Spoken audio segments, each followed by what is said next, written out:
আসসালামু আলাইকুম সুপ্রিয় শিক্ষার্থীরা, সবাই কেমন আছো? আমরা জানি আমরা সবাই আল্লাহর রহমতে এবং সবাই কি আছে, আমরা ভালো আছি।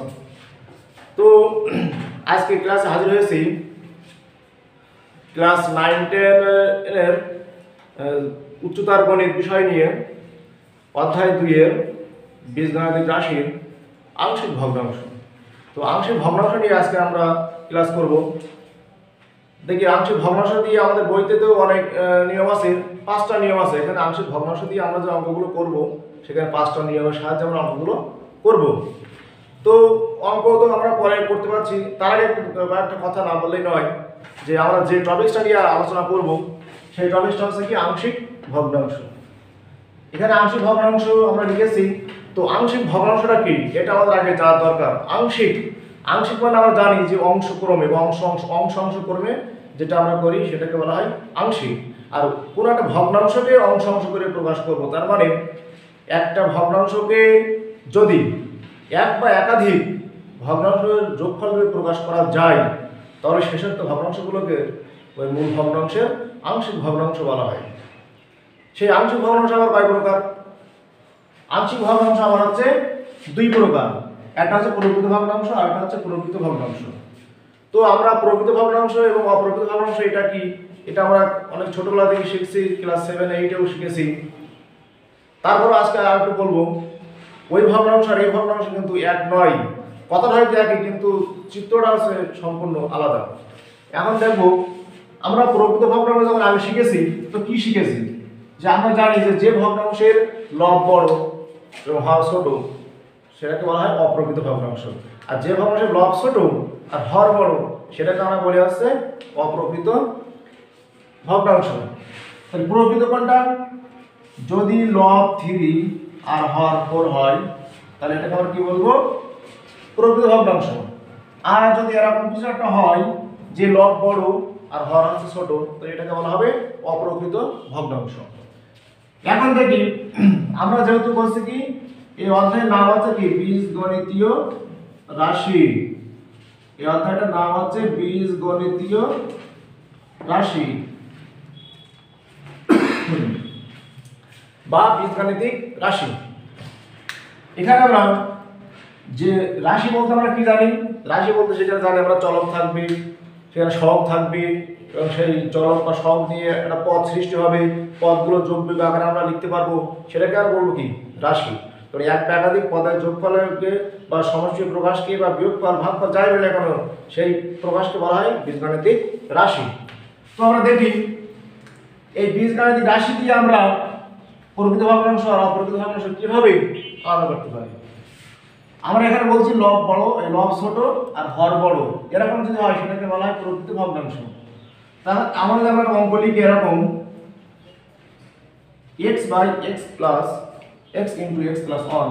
অঙ্কটা ঠিক এই x by x into x plus 1। এইখানে যেহেতু রাশির কথা বলেছি, এখানে চলক থাকবে, চলক আমাদের আছে কি x। এখানে চলকের লবে চলকের সর্বোচ্চ ঘাত আর হরে চলকের সর্বোচ্চ ঘাত দেখতে হবে কত আছে।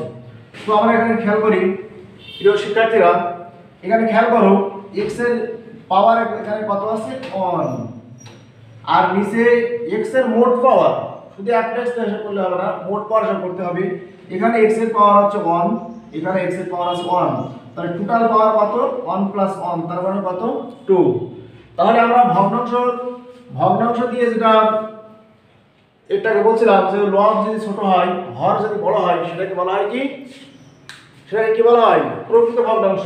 ঠিক আমরা চলক দিয়ে যেটা বলবো সেটা হচ্ছে কি, চলকের পাওয়ার সর্বোচ্চ দেখতে হবে। এখানে সর্বোচ্চ পাওয়ার 1, এখানে 1, এখানে 1, গুণ করলে কি হবে? x স্কয়ার, তার মানে x এর পাওয়ার কি 2, তার উপরে আছে 1, নিচে আছে 2, তার 1/2। তো এটা আমরা দেখে বুঝতে পারছি এটা কি একটা প্রকৃত ভগ্নাংশ। এবার আসি, এরকম আরো অনেক আমরা পাবো যে আমরা এরকম লিখি 2x স্কয়ার, এখানে থাকছে x into x plus 1 x minus 2। এরকম যদি হয় তাহলে কি 1 2 3, এই তিনটা গুণ করলে আমরা x কিউব পাবো। তার মানে এখানে চলকের সর্বোচ্চ পাওয়ার আছে কত? 3। আর এখানে চলকের পাওয়ার আছে সর্বোচ্চ কত 2, তাহলে এটাও কিন্তু একটা প্রকৃত ভগ্নাংশ। এখন আমরা আসি অপ্রকৃত ভগ্নাংশ। সেটা আবার কেমন? আমরা সংখ্যা দিয়ে আগে দেখলাম লব বড় হবে আর হর ছোট হবে, কিন্তু আমরা করবো কি চলক দিয়ে। তো চলকটা কিরকম আমরা আবারও লিখি, এখানে উদাহরণ একটা যে এক্স কিউব ভাগ এক্স স্কয়ার মাইনাস 9। কি লিখলাম? এক্স কিউব ভাগ এক্স স্কয়ার মাইনাস 9। তাই এক্স স্কয়ার মাইনাস 9, এখানে চলকের সর্বোচ্চ পাওয়ার কত 2, এখানে চলকের সর্বোচ্চ পাওয়ার কত 3, তার মানে হচ্ছে কি 3/2। তো এটা অপ্রকৃত ভগ্নাংশ। তাই অপ্রকৃত ভগ্নাংশ এভাবে কিন্তু এই অপ্রকৃত ভগ্নাংশকে সরাসরি কিন্তু আমরা আংশিক ভগ্নাংশে প্রকাশ করতে পারি না। তো এইটাকে আংশিক ভগ্নাংশে প্রকাশ করার জন্য আমাদের কি করতে হয়? ক্লাস 7 এ বা 6 এ হয়তো পড়েছি যে কি আমরা ভাগ প্রক্রিয়ায় প্রথম রাশিকে দ্বিতীয় রাশি দ্বারা ভাগ, প্রথম রাশিকে তৃতীয় রাশি দ্বারা ভাগ, এরকম আমরা করেছি। ঠিক এখানে ঠিক তাই, এখানে চলক উপরে 3টা নিচে আছে 2টা x, তাহলে x এখানে বেশি থাকছে কয়টা? x কিউব ভাগ x স্কয়ার, আমাদের কাটাকাটি থাকে শুধুমাত্র x, সেই x plus something, x plus something. তো যখন এটা করা এই জিনিসটাকে আমরা যখন x স্কয়ার মাইনাস 9 দিয়ে ভাগ করব, তখন এটা কিন্তু আর অপ্রকৃত থাকবে না, তখন কি যাবে প্রকৃত হবে। আর এটাকে আমরা জানি যে লব বড় আর হর ছোট হলে সেটাকে বলা হয়, সেটাকে আমরা মিশ্র ভগ্নাংশে প্রকাশ করতে পারি। আবার মিশ্র ভগ্নাংশ দ্যাট মিন্স কি, মিশ্র ভগ্নাংশ মানে হচ্ছে এই যে একটা পূর্ণ সংখ্যা থাকবে প্লাস তার সাথে একটা প্রকৃত ভগ্নাংশ থাকবে। তার মানে আমরা x করলাম, তাহলে এখানে সামথিং কিছু আছে, সামথিং কিছু আছে এবং সেটা কি হবে একটি প্রকৃত ভগ্নাংশ। তো প্রিয় শিক্ষার্থীরা, যাক আমরা আংশিক ভগ্নাংশ এবং প্রকৃত ভগ্নাংশ অপ্রকৃত ভগ্নাংশ সেটা কি জানলাম। এখন তোমাদের পাঠ্য বইয়ে আংশিক ভগ্নাংশের 5টা রুলস আছে। এই 5টা রুলসের ভিতরে আজকে আমরা প্রথম যে রুলসটা আছে সেই রুলসের সাহায্যে বা সেই রুলসের নিয়মে কিভাবে একটা আংশিক ভগ্নাংশকে অংশ ক্রমে বা অংশ ভগ্নাংশে প্রকাশ করা যায় সেটা আমরা শিখব। তো সবাই খেয়াল করি, এটুকু মুছে দিই।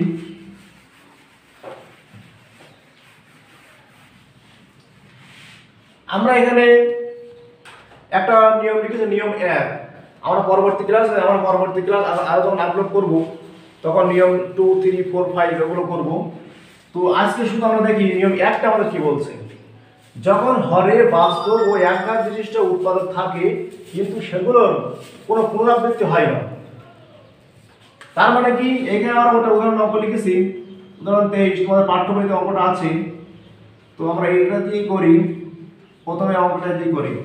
এখানে বলছে কি, যখন হরে বাস্তব ও একঘাত বিশিষ্ট, মানে আমরা জানি কি যে এরপর চলকের পরে টাকা আমরা শিখেছি চলকের পর 1, এখানে 1, তাহলে সেটা অবশ্যই বাস্তব। পৃথিবীর সব ধরনের সংখ্যাই বাস্তব, শুধুমাত্র এক ধরনের সংখ্যাই বাস্তব হয় না, রুট আবার মাইনাস সামথিং, রুট আবার মাইনাস সামথিং এই ধরনের কোনো সংখ্যাকে আমরা অবাস্তব সংখ্যা বলি, যেরকম রুট আবার -5, এটা একটা বাস্তব সংখ্যা। কিন্তু যদি শুধু -5 বলি, এটা কিন্তু বাস্তব সংখ্যা।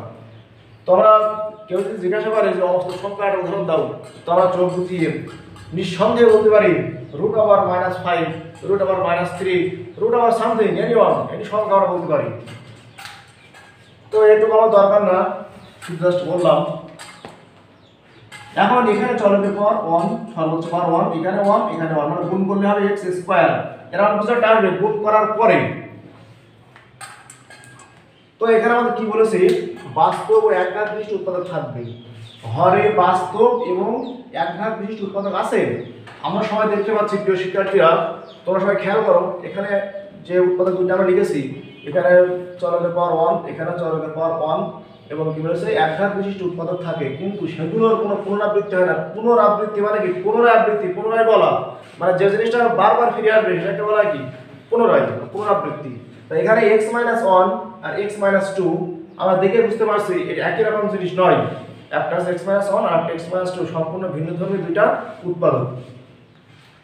এটা দিয়ে আমরা অঙ্ক করবো, এই নিয়মের আওতায় যে অঙ্কগুলো পড়বে সেইগুলো ঠিক আমরা এখন যে নিয়ম করবো এই নিয়মের সাহায্যে আমরা একই রকম অঙ্ক বারবার আরো করতে পারবো। আমরা আরো দুটো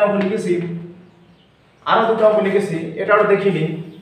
এখানে চলকের পাওয়ার 1, এখানে চলকের পাওয়ার 2, তাহলে এরা নিঃসন্দেহে বলতে পারছি এটা প্রকৃত ভগ্নাংশ। এখানে চলকের পর উপরে 1 আর নিচে আছে মোট x কয়টা আছে 3টা, মানে x কিউব। তাহলে এখানে চলকের পর কত 3, তাহলে 1/3। তাহলে আমরা এটাকেও এই নিয়মে আমরা এই নিয়মে করতে পারি।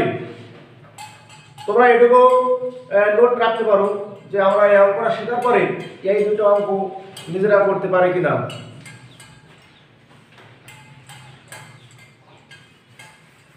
আমরা নিয়মটা মুছে দিই, এই অঙ্কটাও মুছে দিই। এই অঙ্ক দুটা আমরা যখন দেখবো তখন নোট করে নেব। এখন আমরা প্রথমে যে অঙ্কের নিয়ম, সেই অঙ্কের নিয়মটা আমরা চেষ্টা করি। ধরি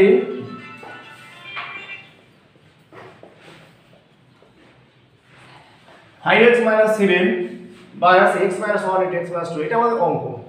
এখন এই অঙ্কটা আমরা কিভাবে আংশিক ভগ্নাংশে প্রকাশ করব সেটা আমরা এখন দেখব।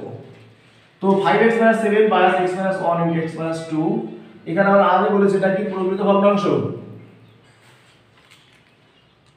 তাহলে আমরা এখানে যে মাসে ধরি ভগ্নাংশ হর কিন্তু কখনো চেঞ্জ হয় না। আমরা অংশ করবে যাই করি না কেন ভগ্নাংশের হর কিন্তু কখনোই চেঞ্জ হবে না। তো এ বাই আমরা প্রথম যে হর আছে সেটা কি দেখব, x 1 plus b by x 2। এই যে আমরা এই জিনিসটাকে আমরা মনে করলাম যে এরকম একটা অংশ ভগ্নাংশ হবে।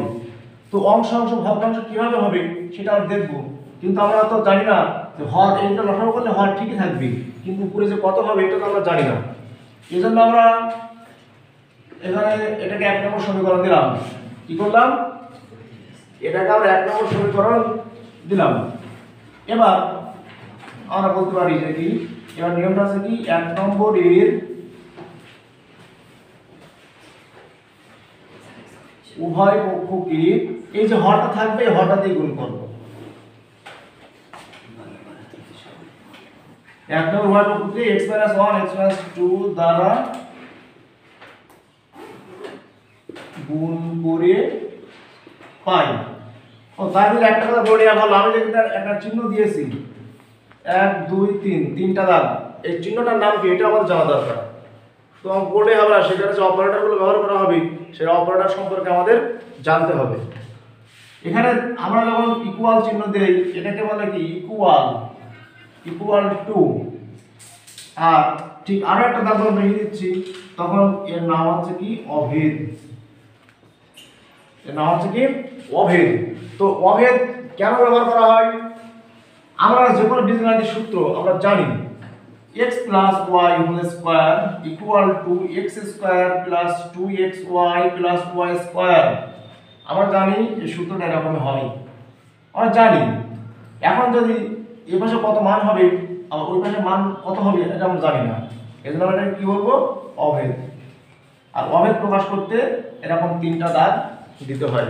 এর মানে হচ্ছে এখানে যে আমরা চলকের কোনো মান বসাই তাহলে বাম পাশেও যে মান পাবো আমরা ডান পাশেও সেই মান পাবো। আবার অঙ্কে ফিরি, তাহলে হর যা থাকবে সেটা দিয়ে আমরা গুণ করব। তাহলে এটা দিয়ে যদি আমরা এটা গুণ করি তাহলে আমরা যখন এটা দিয়ে গুণ করব তাহলে এর নিচের হর আর এটা অবশ্যই কি হয়ে যাবে, কেটে যাবে। এর নিচে আছে x 1 আর এটা দিয়ে গুণ করলে এটা কি যাবে, কেটে যাবে, থাকবে আছে কি x 2। শুধু মনে রাখবো যেটা মিল থাকবে এর হরের সাথে যেটা মিল থাকবে সেটা বাদ, বাকিটার সাথে কি হবে গুণ আকারে বসে যাবে। এটা হবে কি x 1। আমরা দিলাম কি 2 নম্বর সমীকরণ। এখন এই যে তিনটা দাগ এই এক জায়গায় হবে, এই এক জায়গায় হবে, আর আমরা লাস্ট লাইনে যেখানে উত্তর লিখব আনসারটা ঠিক করব সেখানে হবে। মনে রাখবি দাগ তিনটা আমরা বসাবো তিন জায়গায়। এখন আমরা এখান থেকে অজানা রাশি কি, এর অজানা দুটো রাশি পেয়েছি, চলক পেয়েছি, এটা হচ্ছে a আর b। তাহলে a আর b এর মান আমরা কিভাবে বের করব, যে বের করার সিস্টেমটা হচ্ছে এই, এখানে a এবং b দুটো অজানা রাশি, এই চলক এখন চলক হিসেবে কাজ করতে সহজ বলা যায়, যখন মান করবে তখন সহজ হয়ে যাবে। এখন a এর মানটা আমি এখানে বসাবো, b এর মানটা আমি এখানে বসাবো। এখন একসাথে দুজনের মান পাওয়া সম্ভব না, একজনকে বাদ দিতে হবে আরেকজনের মান পাবো, আবার আরেকবার পরে গিয়ে একজনকে বাদ দেবো আরেকজনের মান পাবো। এখানে বাদ দেওয়া মানে এই যে আমরা কি করব, এটাকে 0 করব অথবা বিটাকে 0 করব। তা এখন এটাকে 0 করতে গেলে আমরা যদি x এর জায়গায় 2 বসাই তাহলে 2 - 2 0। যদি b কে 0 করতে চাই তাহলে x এর ওখানে কত বসাতে হবে, তোমরা নিজেরাই বুঝতে পারছো, x এর এখানে কত বসালে আমার b * 0 হবে। আমরা দেখে বুঝতে পারছি b এর মানটা 1 বসাই তাহলে এটা 0 হবে, তাহলে b যদি 0 হয় তখন আমি এর মান পাবো। ঠিক পরবর্তীতে আমরা করব এটা 0 করে দেব, তাহলে আমরা b এর মানটা পাবো। এখন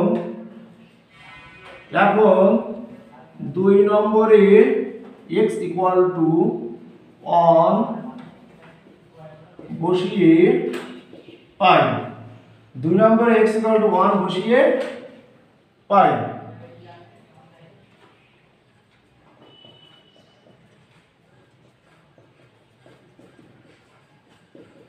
যেখানে যেখানে আমরা মান বসাতে পারি সেখানে x এর মান বসিয়ে দিলাম, x এর জায়গায় সব কি বসালাম 1 বসালাম, বা 5 - 7 = -1 b * 0।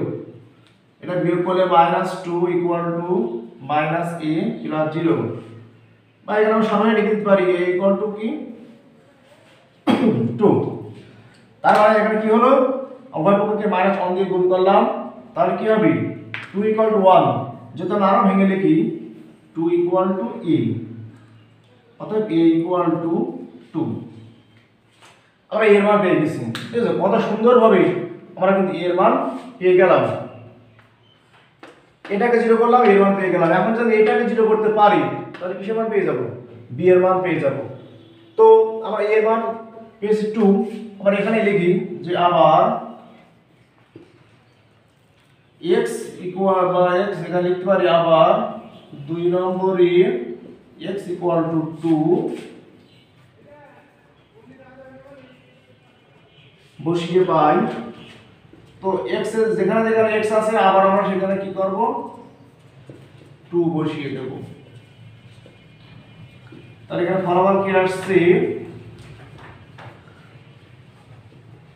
এখানে বিয়োগফল 3 = এখানে 0 + b, তার মানে 3 = b, অতএব b = 3। কত সুন্দরভাবে মান বেরিয়ে গেল, এর মান 2 আর b এর মান 3। তো এইভাবে আমরা কি করব, প্রত্যেকটা অঙ্ক এই যে নিয়মের অঙ্ক, এই যে নিয়মের আওতায় যেগুলো পড়বি, যে কি যখন হরে বাস্তব ও একঘাতদৃষ্ট উৎপাদক থাকবে কিন্তু কোনোটার পুনরাবৃত্তি হবে না, এরকম যদি হয় তাহলে আমরা এই অঙ্ক করব। এবং সেটা যদি সেখানে ভগ্নাংশ প্রকৃত অপ্রকৃত বিষয় আছে ওটা আমাদের মাথায় খেয়াল রাখতে হবে, আমরা পরবর্তী ক্লাসে আরো আপলোড করব, তখন ঠিক হয়ে যাবে। তো এর উত্তর আমাদের এখনো বাকি, যে আমাদের বলেছে অংশ অংশ ভগ্নাংশে প্রকাশ করতে হবে, মানে আংশিক ভগ্নাংশে, অংশ অংশ ভগ্নাংশে। এর যে মানটা পেয়েছি, বি এর মানটা পেয়েছি, সেই মানটা আমরা এখানে বসিয়ে দিলেই আমাদের অঙ্কটা কমপ্লিট। তো এখন আমরা লিখতে পারি যে 1 নম্বর সমীকরণে এগুলো মুছে দিই,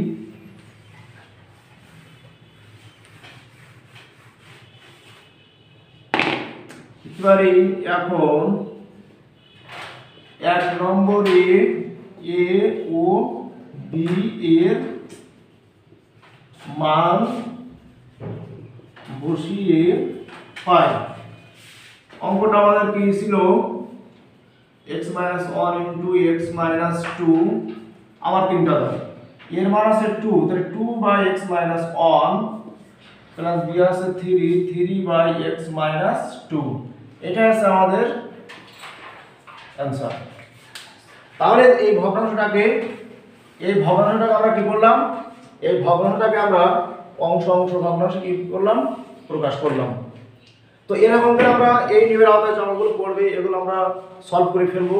তোমাদের পাঠ্য বইতে এই অঙ্ক আরও আছে, অনেকগুলো অঙ্ক আছে, অঙ্কগুলো আমরা করব। তারপরেও এই অঙ্কগুলো নিজে থেকে বানানো যায়, একটু মাথা খাটালেই তোমরা নিজেরাই দেখবে আমার থেকে আরও অনেক অঙ্ক বানাতে পারছো, এবং নিজেরা সেগুলো সলভ করার চেষ্টা করবে, এবং ইনশাআল্লাহ আল্লাহর অশেষ রহমতে তোমরা সেগুলো সলভ করতে পারবে। তো আমরা নিয়ম 1টা করলাম, এখন নিয়ম 2, 3, 4, 5 বাকি আছে, আমরা এই 5টা নিয়ম করব। আগামী 2টা ক্লাসে এর নেক্সট ক্লাসে আমরা নিয়ম 2 and 3 এটা করব, আর তারপরের ক্লাসে 4, 5 করে আংশিক ভগ্নাংশের রুলসটা শেষ করব। আর এই যে এটা কিন্তু ঠিক আকারও পড়ে পরীক্ষায়, এটা বহু নির্বাচনে আকারও পড়ে যে এটা যদি এরকম হয় তাহলে এ ও বি এর মান কত, সেটা আমরা শর্টকাট নিয়মে বা কীভাবে করা যায় সেটা আমরা যখন এখানে বহু নির্বাচন নিয়ে আলোচনা করব তখন সেইখানে আমরা ব্যবহার করতে পারবো। তো প্রিয় শিক্ষার্থীরা, সবাই ভালো থাকো, সুস্থ থাকো। আজ এ পর্যন্তই। আর নেক্সট ক্লাসে দেখা হবে। আল্লাহ হাফেজ।